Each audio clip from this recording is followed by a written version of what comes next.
Pandesara સર્વેલન્સની team સને 2009માં બનેલા 302ના ગુના બાબતે વોચ રાખી રહેલ હતી અને કેટલીક ઇન્ફોર્મેશન મળતા તેનું સર્વેલન્સ કરી કેટલાક સમયથી આરોપીનો પીછો કરી રહ્યો હતો.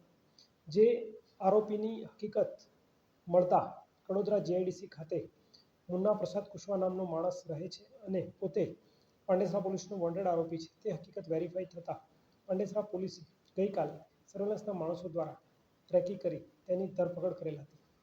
આ ધરપકડ પાછળ પાંડેસરા પોલીસે ટેકનિકલ અને હ્યુમન ઇન્ટેલિજન્સનું કોમ્બિનેશન કરી અને સને 2009માં થયેલા મર્ડરની હકીકતને પર્દાફાશ કરી હતી. સદર મર્ડરની બનાવ હકીકત એવી હતી કે 2009માં ગીતાનગર સોસાયટી ખાતે હોળી ધૂળેટીના તહેવાર દરમિયાન પ્રદીપ ઉર્ફે મુન્નાને ચોરનો શક હોવાનો વહેમ રાખી તેને મારઝૂડ કરેલ, જેમાંથી તેની હત્યા થઈ અને આ હત્યા બાદ આ આરોપી સતત ભાગતો રહેતો હતો, જે પકડવામાં પાંડેસરા પોલીસને સફળતા મળેલ છે.